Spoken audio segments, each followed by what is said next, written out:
everyone! Welcome back to my YouTube channel. This is Mash, and for today's video, this is my 15th day na guys sa aking Freshies avocado collagen milk drink 30 days challenge guys.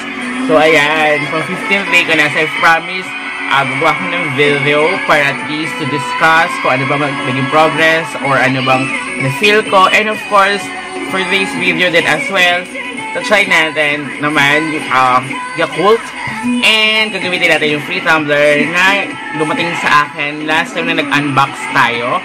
So kung hindi nyo napanood yun, you can check that out sa upper right corner of your screen guys, dahil that's my 10th day naman guys. So this is my 15th day guys. So ano ba naramdaman ko? May pagbabago ba? So yun ang ating pag-uusapan for today's video. But before we jump into it, make sure you subscribe to my channel, like this video if you have not already, and ring that notification bell so you're always updated to my upcoming or latest videos or off the clock episode. So now, ayan, 15th day ko na guys, so grabe. Naka 15 days na ako, so 15 day na lang again, diba? So ito 30 day challenge, diba? Baka mapa-extend pa kasi actually yung sa akin, nararamdaman ko, lumaluwag na yung ano ko, ibang mga damit ko, yung shorts ko.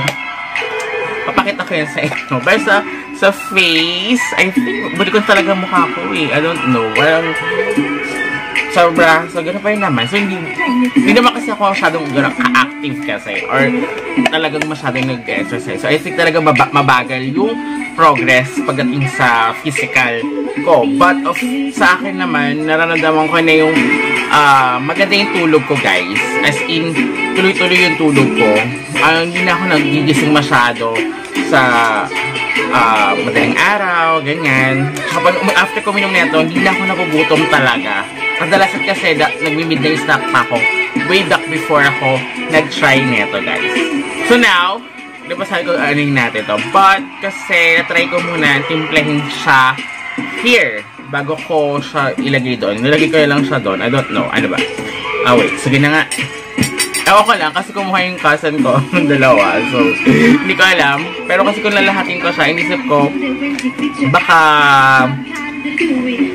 tawag nga ito, hindi siya okay. I mean, mas lalong maging lasang Yakult siya. Diba? Alam natin matapang yung Yakult na yung flavor unless yung diba may blue one?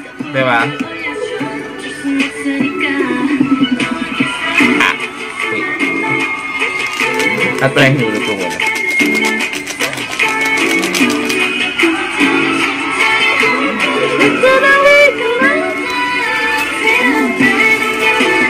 Shake muna natin.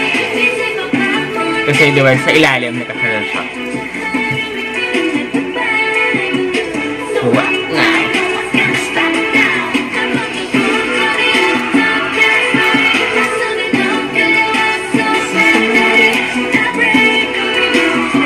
Parang hindi ka kaya. Kailangan talaga ng water. One. Haluin muna natin. Ito na kasha yung ano. Para hindi ako magkawala. Last time kasi diba,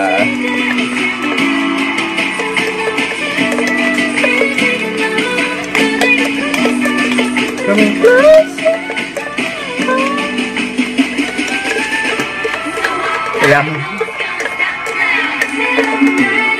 malamig kasi, so baka mabalag buo-buo.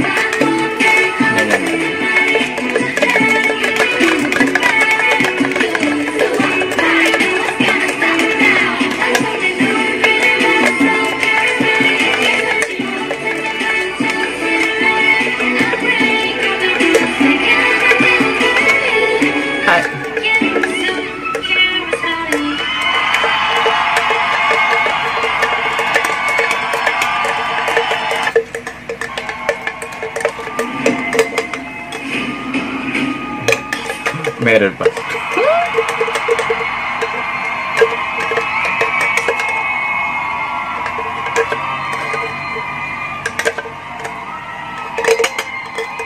Ayan, nakalala. So, lalagay na natin yung second. O, diba? Isa pa lang yan na ganito.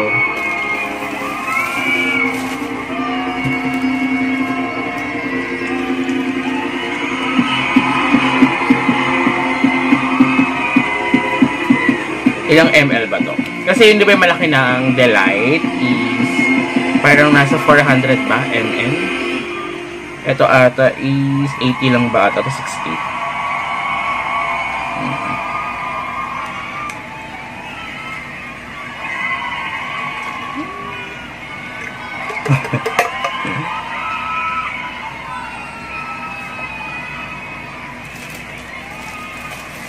And last one. Natin tatlo. Baka naman ano. Oh my God. Inubos ko na yung tatlo. Para kasi ang konti. Try mo natin ng pure na ganito na lang. Try natin tatlo. Kasi total naman yung una natin is Delight, diba? Tapos try natin yung isang buong gano'n, diba? Nalalasan, pero hindi siya ganun kalasa yung avocado. Nalalasan ko yung avocado, pero hindi ganun kasi parang nangingibabaw yung ano. Although siguro dahil hindi ko nahalo. So, uulitin ko ulit. Dahil hindi ko nahalo nga, diba, ng maayos yung una ko. Kala ko nahalo ko. Dahil hindi ko nakita kasi nga, diba, hindi nakikita sa ilalim. Yun.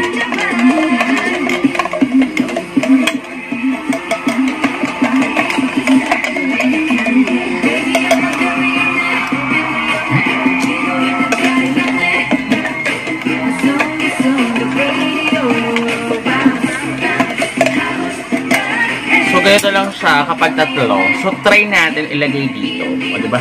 Nagkapakandahirap ako.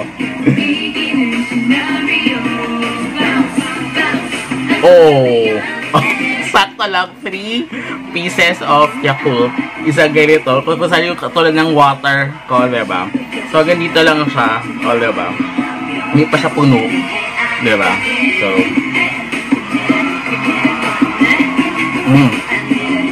wala na siyang ano.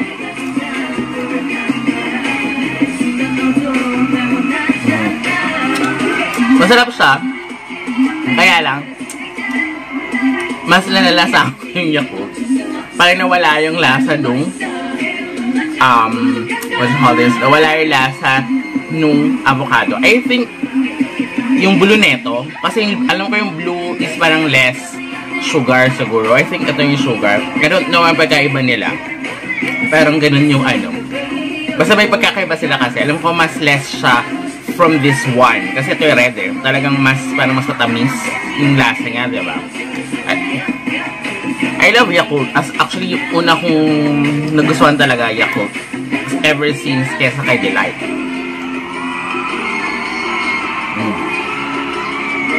Pero kasi marami ako napapanood na mas gusto nila yung Delight kaysa kay Yakult. So, kasi i-try natin. So, yun talaga unang binili ko. Para una ko ito-try. But yun nga, okay naman. Pero ako, mas gusto ko pa rin yung lasa ng Yakult. I don't know. Kasi since bata pala ako, Yakult na talaga. Ako si nanay ni mama. So, yun. Pero here, masarap siya. Kaya lang, promise, lasang-lasang Yakult. Siguro dahil nga, tatlo siya. Kaya lang kasi pag water, same lang din naman ng tawag ito, same lang din naman siya ng measurement ng tatlong Yakult, diba? So, eksakto, diba? Buti lang inano ko. So, pag sa water, lasang-lasa yung avocado. As in, lasang-lasa avocado, kaya lang medyo matabang. Kasi nga dahil stevia yung kaniyang sugar. And this one is Yakult. So, talagang mas lasa naman yung Yakult. I think, kailangan medyo pa. Although, kung gusto ko talaga, para at least lasang-lasa yung Yakult. Kaya lang, of course, magiging lalo siyang pricey. Dahil sa isang box, ngayon may mga nagbebenta na hindi na naka-box. Mas mura siya. Parang nasa 290 plus, something like that. But, pag naka-box kasi talaga nasa 350, something like that. So, 350 plus, syempre, kung hindi water ang gagamitin mo, tapos ito pa, talagang magiging pricey siya. But, kung okay na sa inyo yung water with this one, okay siya. Diba? Mas okay naman siya. Talagang, kung gusto niyo talaga mas malasahan yung avocado. Diba? So, ako, naman ko naman, although medyo malaki pa rin yung tiyan ko. Pero, unlike before, na talagang mas malaking malaki. So, I think kailangan kapag na bago na, yun nga, mali ko, hindi ko kasi pinicturean. Parang gusto ko lang kasi maano yung, like, maganda yung tulog nila, which is naranasan ko. I mean, naramdaman ko yun talaga na sa unang ano ko, until now, talaga yung tulog ko tuloy-tuloy. And then, yun nga, hindi na ako kumakain every night, which is pang 15th day ko. Although kahit gusto ko magkaroon ng cheat day, hindi ko magawa. Last time is yung maaga ako. Yun, sinabay ko lang siya. But the rest, hindi na talaga. Parang before 6 kasi, kumakain na din naman ako. Pero kapag kahit naman ganun, is nagmimerienda pa rin ako way back before, and then kumakain ulit ako mga 9, 10, ganyan. Tapos pag nagising pa ako, parang gutom ako sa uhaw pa ako. So, like that, dahil sobrang init naman talaga here sa Philippines, diba? So, ayun. Which is okay naman siya sa akin. Kaya lang, mas gusto ko, mas malalasa yung avocado. I think, natry ko yung blue one, kasi alam ko mas less yung sweetness niya. Or, mas prefer ko pa rin is water. Kasi gusto ko mas nalalasahan ko yung avocado, guys.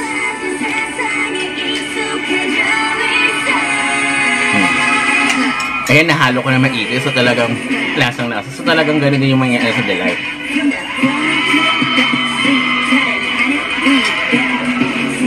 Tsaka, I think, diba, kung 60 siya, so, yung malaking ganun, kasya isang buong Delight, 400 ml. So, kulang pa to, diba? So, talagang, mas lasang-lasa talaga yung Delight na yun, diba? Parang nawala na yung freshies, diba? So, mas gusto ko yung gano'n, diba?